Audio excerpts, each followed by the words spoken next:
My name is Claire, and I am the oldest of three sisters. Growing up, that title carried more weight than most people realize. Being the oldest meant being the responsible one, the helper, the babysitter, the one who held things together when our parents were too exhausted or too distracted to do so themselves. I never truly minded, at least not at first. That was simply the way things were in our household. Tessa was the middle child, the performer, the one who always found herself at the center of every room she entered. Rachel, the youngest, was the baby of the family. She got away with everything, gliding through life on charm and the soft cushion of being last-born. And then there was me, the one who quietly cleaned up after everyone else, who smoothed over the rough edges, who kept the peace even when it cost me dearly. When I grew older and became a mother myself, things shifted, but only slightly. I adopted my daughter Maya when she was 3 years old. From the very first moment I laid eyes on her, I knew she was mine. She had these big, serious brown eyes and a quiet, watchful way of observing the world, as though she was still deciding whether it was safe to trust it. She didn't rush into warmth. She didn't giggle on cue or leap into anyone's arms. She was careful, measured, and heartbreakingly perceptive for a child so small. I remember the first time she called me Mom.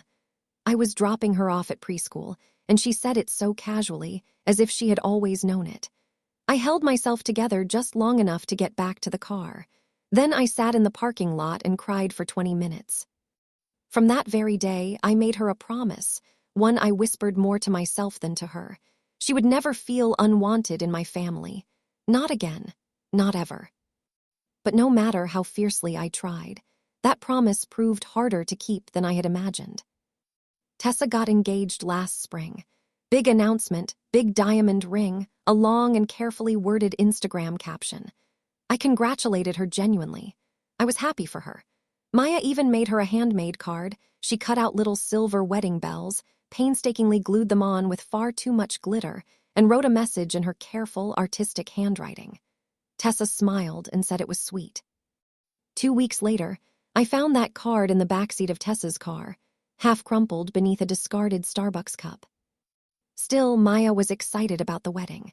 She started browsing dresses online, holding up her phone to show me options, asking whether she should wear her hair up or down.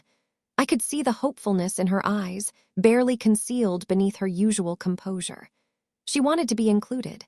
She wanted to belong. Then the invitation arrived in the mail. It was one of those extravagant invitations, thick cream paper, gold foil lettering, the kind that probably cost more than my monthly water bill. I opened it at the kitchen counter while Maya sat doing homework at the table behind me. I read through the usual details, the venue, the dress code, the RSVP link, and then I saw it. Adults only, 18 and over, strictly enforced, no exceptions. I read it twice, hoping I had misunderstood. I hadn't. Maya looked up from her notebook and saw my face before I had the chance to school my expression. "She doesn't want me there," she said. It wasn't a question. "It's an adults-only wedding," I told her carefully. She was quiet for a moment. Then she asked, in the most heartbreakingly calm voice, "Is it because I'm adopted?" That one sentence cracked something open inside me. She said it so matter-of-factly, the way children say things they have long since accepted as truth. I told her no, of course not. But I understood what she really meant. This wasn't the first time she had felt the invisible wall between herself and my family. There had been countless small moments before this one, moments I had tried to dismiss as accidents, as awkwardness, as people simply not knowing how to connect. My mother had introduced Maya at family gatherings as Claire's girl, never as her granddaughter. Tessa referred to her as your daughter, as though she were talking about a neighbor's child rather than her own niece. At holidays, when Maya would offer to help in the kitchen, no one would acknowledge her. She would stand there with her hands folded, offering, and be met with silence. I had told myself it was unintentional. I had given them the benefit of the doubt again and again and again. But this was not accidental. This was a deliberate choice. My sister had looked at her guest list and decided that Maya, her 17-year-old niece, did not belong at her wedding table. I did not argue. I did not call Tessa or write a long, emotional message. I simply went online, found the RSVP form, and clicked not attending. No explanation, just no. I thought that would be the end of it. I was wrong. The next morning, Tessa texted me, "Hey, just saw your RSVP. Is everything okay?" Then a follow-up an hour later. "If this is about the age thing, I hope you understand. We're being consistent with everyone. Nothing personal." Nothing personal. Except that Maya is her niece. Except that Maya is 17, not 7. Except that this was not some abstract rule being applied equally. This was my daughter being excluded from a family event. I did not respond. Rachel messaged me next, concerned in the way that people are concerned when they sense drama rather than pain. Then my mother called. She never calls just to talk, so I already knew what was coming when I picked up. "Claire," she said, "I heard you're not going to the wedding. Is this really about the age limit?"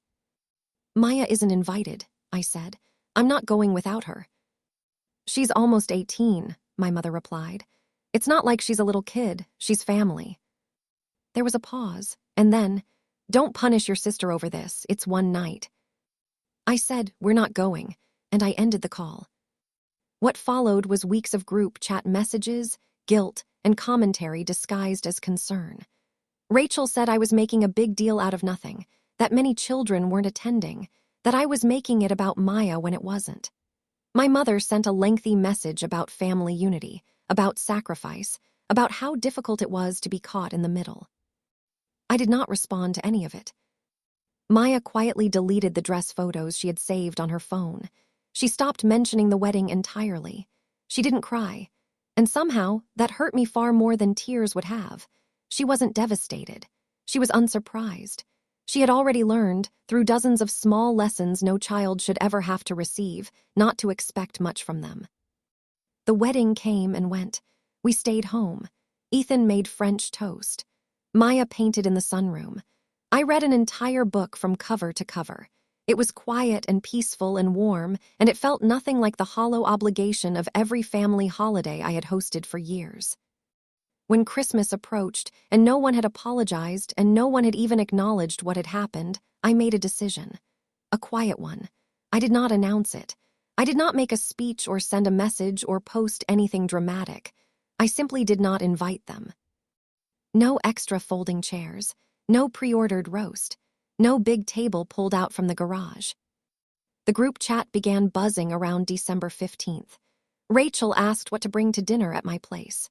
Tessa confirmed she'd be coming with 5 people and asked, and this line nearly broke through my resolve, whether Maya was even going to be there this time, as though Maya's exclusion from the wedding had been Maya's own failing. I watched the messages pile up without responding. They called my mother, Rachel, Tessa. My father left a voicemail saying, "We just want to know what's going on. It's not too late to do the right thing." The right thing? As if inviting people who had treated my daughter as an afterthought for 14 years was the right thing. As if continuing to feed them and smile at them and pretend their half-hearted indifference was acceptable was somehow noble. We did not host Christmas that year. Instead, Ethan and I made lasagna in our pajamas while Maya baked sugar cookies in shapes that barely held together. We watched old movies, opened gifts early, and laughed more than we had in months. No one walked on eggshells. No one made pointed remarks. No one got quiet when Maya walked into the room. It was just us, and it was the best Christmas I could remember. The messages afterward were illuminating. Tessa wrote in the group chat that she had tried her best to welcome Maya, but that I had made it impossible for anyone to connect with her. Rachel said that if I cut off family over every disagreement, I would end up with no one. My father called what I was doing cruel. My mother mailed me a card. Inside, in her careful handwriting, she had written, "I wish you'd think about the example you're setting. Maya will see how easily you shut people out." I thought about that line for a long time. And then I realized that is exactly the example I want to set. Not that love is disposable, but that love, real love, does not ask you to make yourself smaller. It does not ask you to sit quietly while the people around you pretend your pain is too inconvenient to acknowledge. One evening, a few weeks into the new year, Maya was curled on the couch with a sketchbook in her lap. She paused her drawing and said, without looking up, "If I wasn't adopted, do you think they'd like me more?" I sat down beside her. I thought carefully before I answered. "They'd probably pretend better," I said. "But the way they treat people who aren't exactly like them, that was never about you." She looked at me with those same serious eyes she had the day I first met her. "I don't think I want them to like me anymore," she said. And in that moment, I stopped waiting for an apology. A week later, my cousin Sarah forwarded me an email that Rachel had sent to the extended family. It was long, passive-aggressive, and precise in its cruelty. Rachel claimed that Maya had manipulated her way into my life and systematically isolated me from everyone who loved me. She implied that my relationship with my daughter was unhealthy, that I was obsessed, that Maya had been distant and ungrateful, and that the slights I had perceived were imaginary. It was vile, and it worked. Relatives began reaching out, some with concern, some with thinly veiled judgment. My second cousin left a comment on one of Maya's art posts. "You're very lucky. Don't forget who gave you a home." Maya saw it. I watched her see it. That was the last straw. I did not write an emotional response. I assembled a document, screenshots, dates, messages, incidents, receipts, every ignored invitation, every exclusion, every moment I had documented because some part of me had always known this day would come.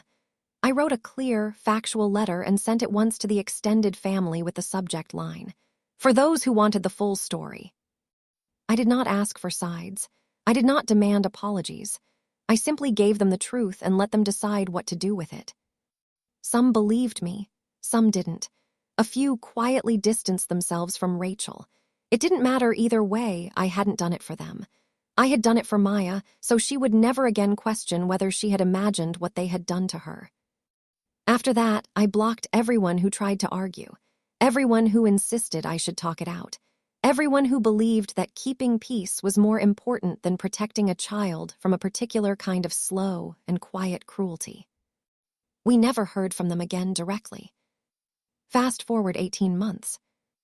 Maya is in college now, art program. She is thriving. Her professors speak about her talent with a kind of reverence that makes my chest ache with pride. She calls me every evening, not out of obligation, just out of habit. She sends photos of her sketches, asks for my opinion on color choices, sometimes just calls to say goodnight. When I dropped her off at her dormitory in August, she held me for a full minute before she let go. She pressed her face against my shoulder and whispered, "I'm not going anywhere." She meant it physically, but we both knew she meant it in every other way too. People say you cannot choose your family. I disagree. I chose Maya over obligation, over silence, over years of learned smallness. I chose her over a version of family that required her to earn her place at every table, in every photograph, in every Christmas memory.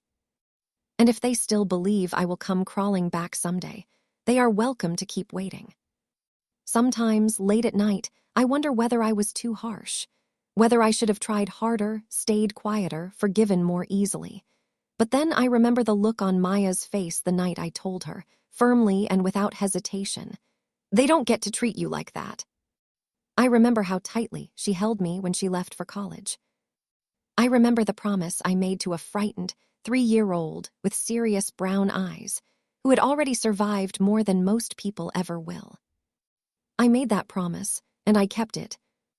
That is enough.